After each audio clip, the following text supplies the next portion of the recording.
71 საჯარო სკოლის მოსწავლე და ტელესტუდია ინკოგნიტოს ნორჩი ჟურნალისტი ელენე გორჯელაძე.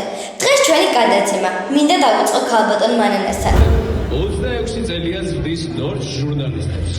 მას მრავალმხრივი განათლება აქვს მიღებული, თუმცა მის მთავარ პროფესიად ჟურნალისტობას მიიჩნევს.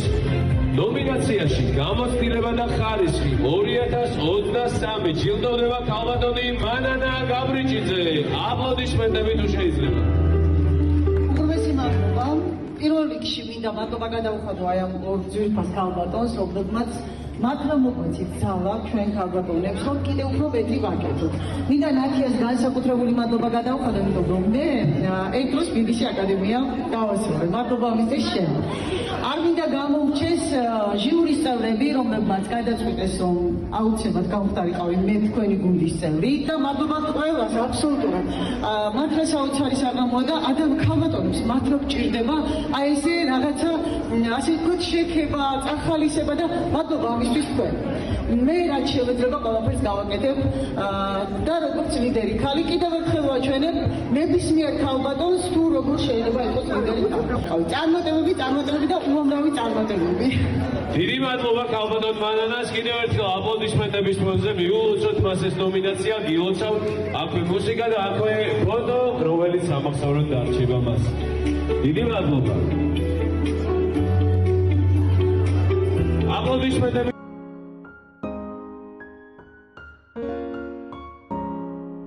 მოგესალმებით ქალბატონო მანანა. მინდა დააწყლებით უამბო ჩვენს მაყურებელს სტუდიის შესახებ. მეც მოგესალმებით, ჩემო კარგო, პირველ რიგში ძალიან ბედნიერი ვარ, რომ ესეთი მართლა აი წყაროსავით სუფთა და კამკამა ბავშვები შემოგვერდე ინკოგნიტოში. ძალიან ბედნიერი ვარ, ძალიან მომწონს ჩემი საქმე, მიყვარს ყველაზე მეტად, რაც უკვე ცნობილია ეს ფაქტი და რაც შეეხება 71 საჯარო სკოლას, ელენე. ძალიან ბევრი კარგი ბავშვი ყავს ამ სკოლიდან გაზრდილი, ეს მრავალჯერ ვთქვას და ქალბატონმა მადინამაც აღნიშნა. ქალბატონ მანანას არჩეულებრივი სიუჟეტები აქვს გაკეთებული. ჩვენთანაც ჰქონდათ ინტერვიუ და ძალიან გვაყოფილი დავჭი იმ ინტერვიუთი. თქვენს დიდი სიამოვნებით მოგცემთ ინტერვიუს. კაბერეს სამუშაობას სწავლობ ალბათ. ძალიან სასიამოვნოა. მოგწონს ინკოგნიტოს სამუშაობა? ძალიან. მე ძალიან მომწონე. მინდა გითხრა არჩეულებრივად მეტყვი, ძალიან კარგად. ეს ქალბატონ მანანას დამსახურებად თუ თავიდანვე ასე მეტყველებდი?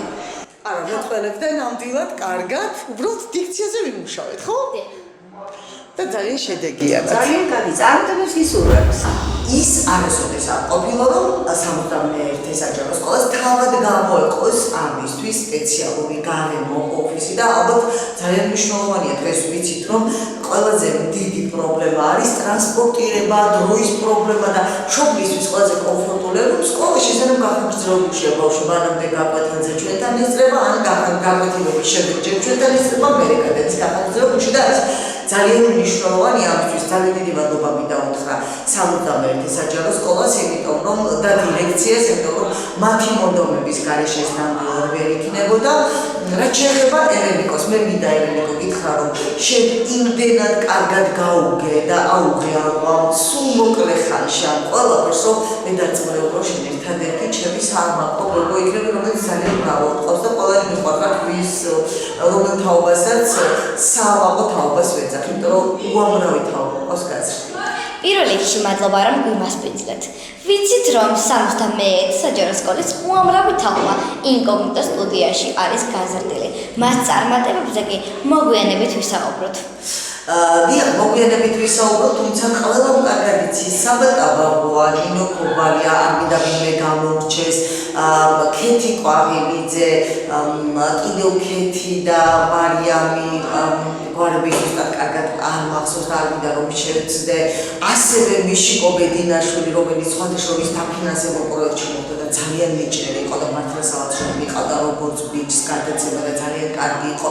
მოკლედ ძალიან ბევრი თაობა ყავს გაზრდილი, ვინც სერიოზული წარმატებები ნახა ამ სკოლიდან და ზუსტად სწორედ ეს წერა რომ აი ამ ძალიან შეუწყო ხელი და ქალბატონ მანანას ძალიან დიდი მადლობა იმისთვის, რომ აი ამ ყველაფერს ბაზაზე, მარიამ ბაზაძე, რომელიც მართლა ბაზა იყო იმისა, რომ აქ ფილიალი გამხდარიყო მარიამ უნიჭიერესია და ძალიან ბევრი კარგი გადაცემა აქვს გაკეთებული, სხვადასხვა პირველი გადაცემა სწორედ სკოლის თანაკლასელებთან ერთად გააკეთა და ძალიან კარგად გაართვა, ასე ვთქვათ, თავი. მოკლედ მე მგონია, რომ ჩვენ სკოლაში გახსნილი ეს ფილიალი უკვე ძალიან მალე დაიწყებს მუშაობას და ალბათ დეტალები გაინტერესებთ მშობლებო. როგორც ასეთი სკოლაში გასაუბრება და მიღება ორშაბათს და პარასკევს, სადაც გახანგრძლივებული ჯგუფები არის, იქ გვაქვს ჩვენი ასე ვთქვათ პავილიონი, პატარა პავილიონი და მათ შეგიძლიათ მოვიდეთ გასაუბრებაზე, ხო? და ვისაც სურთებობ შემოგვიერთდება. ახლა კი მინდა გკითხოთ, რა შეესთავაზებთ ჩვენი სკოლის ბავშვებს და მშობლებს? რა შეთავაზებთ ჩვენი სკოლის ბავშვებს და მშობლებს? ნახეთ, ელენიკო, რა კარგად პირველად შენ რამდენი დღეა რაც მუშაობ? დაახლოებით იქნება 4-5 გაკვეთილი, ხო? მაქსიმუმს ვამბობ, აი მაქსიმუმს, არც არის შეიძლება ამდენი. ნახეთ, ამდენი რამე ვისწავლეთ. ვისწავლეთ როგორ გვეჭიროს თავი, ვისწავლეთ როგორ ვისაუბროთ რესპონდენტთან, ვისწავლეთ როგორ რა დროს უნდა გადავაწოდოთ მიკროფონი და რა დროს უნდა მივიღოთ. ვისწავლეთ კამერებთან მუშაობა. ეხლა ნახეთ დგას კამერები, აი ახლო კადრი, შორი კადრი, შეგვხვდები ხო როგორ უნდა იმუშაოს, ძალიან დიდი მნიშვნელობა აქვს. ვისწავლეთ ასევე წერითი კულტურა, რომელზეც ვმუშაობთ, ხო? ძალიან კარგად ვწერთ, ძალიან კარგად ვსაუბრობთ, ასევე ვსაუბრობთ გერებზე ვმუშაობთ დიქციაზე, რომელიც ჩვენ ძალიან დაგეხმარა. მე მგონია, რომ იმის გარდა, რომ ჩვენ ეკრანზე და კამერასთან ვიმუშავებთ, ძალიან ბევრ რამეს ვისწავლით, ხო? რაც შეეხება პროექტებში, გადაცემებში, გადაღებებში, ძალიან ხშირად მივიღებთ მონაწილეობას, ეს იქნება განათლების პროექტი, ეს იქნება კულტურის პროექტი, ძალიან ბევრი ღონისძიებები გვექნება. ამასთან ერთად გვექნება წლის შემაჯამებელი დასკვნითი ღონისძიება, რომელიც ტრადიციულად ხდება ინკოგნიტოს და წერს განსაკუთრებულად ძალიან ბევრი სკოლა მიიღებს ამ პროექტში მონაწილეობას და მე ამით ძალიან ბედნიერი ვარ და ასევე ყველაზე მთავარი რაც არის ძალიან ბევრ ქვეყანასთან გვაქვს ასე ვთქვათ მემორანდუმი გამორდებული, რაც ყველაზე მეტად დაინტერესებს თქვენ თაობას. ამჯერად დაგეგმილი გვაქვს ბარსელონაში და თურქეთში მოგზაურობა მემორანდუმის სახით, ასევე საბერძნეთში, იმიტომ ძალიან კარგად ქალბატონ დარეჯანს ვეწვიეთ და ალბათ იცის, ახლა ძალიან ბევრი ცენტრია გახსნილი. ასევე ვიყავით მილანში, სადაც ვეწვიეთ ქართულ ცენტრს.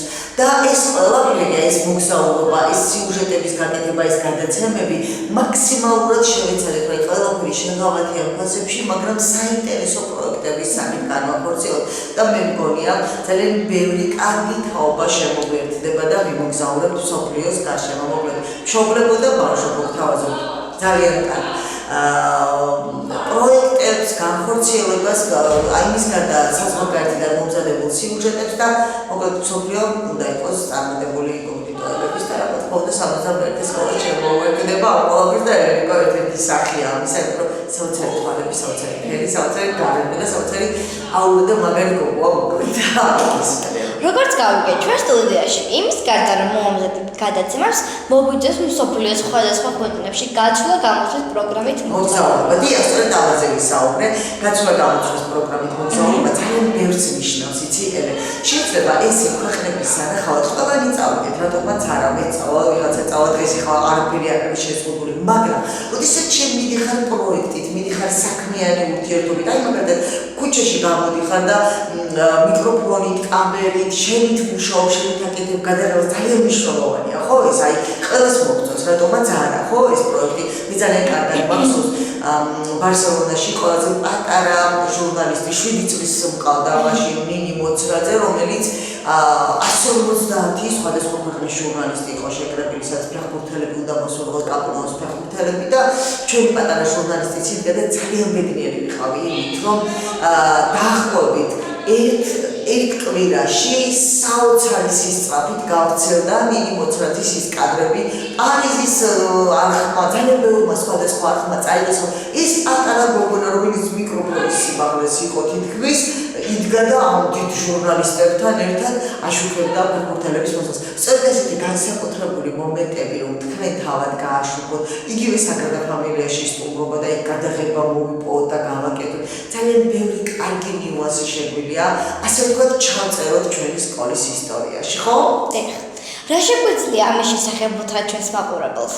ამის შესახებ შეგვიძლია უთხრათ ჩვენს მაყურებელს ის, რომ შემოგვიერთდით, ნუ არ დავიგვიანებთ და მიღება უკვე გრძელდება, ჩვენ გვექნება მეორე ცვლის ბავშვებთან დილის ცვლაში მუშაობა, ანუ დილით პირველის ნახევრიანი ჯგუფი, 12-ის ნახევრიანი, 11-ის ნახევრიანი, 2-ის ნახევრამდე იქნებიან დილის ჯგუფები, რომელიც მეორე ცვლაში სწავლობს და მეორე ცვლის ბავშვები, რომლებიც ვართ, ისინი უკვე ვიმუშავებთ დღის მეორე ნახევრში პირველი ცვლიდან გამოვლენ გაკვეთილებიდან გისმენთ. მინდა ჩვენი გადაცემა ტრადიციული სიტყვით დავასრულო, მაყურებლებო და ვეცდებით ჩემი დიდი მონდომებით ინკოგნიტო სტუდიიდან და წარმატებას მივახციო. თქვენთვის გადაცემაზე მუშაობდით 71 საჯარო სკოლის და სატელევიზიო სტუდიის ნორჩი ჟურნალისტი ელენე გორჯელაძე გემშვიდობებით. გამშვიდობებით და ნახეთ უბრალოდ ეს არის ახლა ეს მოდელირებული გადაღება, რომელიც ჩვენ ამ წუთში სულ რამდენიმე წუთში მოვაწყდეთ გადასაღები მოედანი, ხო? ანუ აქ არ არის ახლა არც აფიშები, არც დიპლომები, არც მეგრე უკვე რომ გავამაზდება ეს ყველაფერი, სადაც არის სანახაობა იქნება, ხო? თუმცა მე ვფიქრობ, რომ დამეთანხმება ალბათ მაყურებელიც, რომ ელენე არის ერთ-ერთი საოცარი გოგო, რომელსაც მართლა კარგად გაართა თავი დღევანდელ გადაცემას. მოკლედ გემშვიდობებით მე და ელენიკო და ვფიქრობ 71 საჯარო სკოლა და ძალიან ბევრი ბავშვი შემოგვიერთდება მალე და სწრაფად, ხო? და დავიწყებ იმ გადაცემების გაკეთებას, რომელიც ჩვენ გვინდა, მაგალითად გადაცემა ცნობილი ადამიანების უცნობი წლები, ან მათი ბავშვობის წლები, სადაც ვაპირებ, რომ რუსთაველის თეატრის თითქმის ყველა მსახიობი ჩავწეროთ და მათთან მომავზადოთ მათი ბავშვობის წლების ისტორიები გავიგოთ. მოკლედ გემშვიდობებით მე და ელენიკო და დროებით. ნახვამდის. მაშინ, როდესაც ტელევიზია ინკოგნიტომ თურქეთის ერთ-ერთ ულამაზეს ქალაქ მარმარისში მომგზაურა, ვერც კი წარმოვიდგენდი, თუ მსგავსი ბედნიერება კვლავ მეწვეოდა. და აი ახლა ზუსტად 1 წლის შემდეგ მე დეჟავის გრძნობა მეუფლება. ისევ დიდი ავტობუსი, მოკეთილი ფეხებით ძილი, კამერა, საყვარელი ადამიანები და რაც მთავარია, ოქროსფერი პლაჟისა და ვარდისფერი ოცნებებისაკენ მიმავალი უზარმაზარი თეთრი გემი. მე მივდივარ რომში. მე ვენეციაში მივემგზავრები. მე კი ნიცას დავიპყრობ. მე კანში კინოფესტივალს გავაშუქებ. მე პარიზში მივდივარ. მე ბარსელონაში მივდივარ. ურა!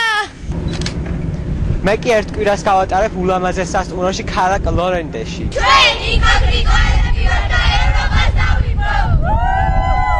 გეზი ვენეციისაკენ ავიღე და აი ახლაც, როდესაც გაფართოებული და აფრთოვანებული თვალებით ხმელთაშუა ზღვის მოლივლივე ტალღებს უძგარ, ბოლომდე მაინც ვერ ვიჯერებ, რომ სულ ცოტა ხანში ვენეციის ულამაზესი და უძველესი კადრებით ტკბობა შემეძლება.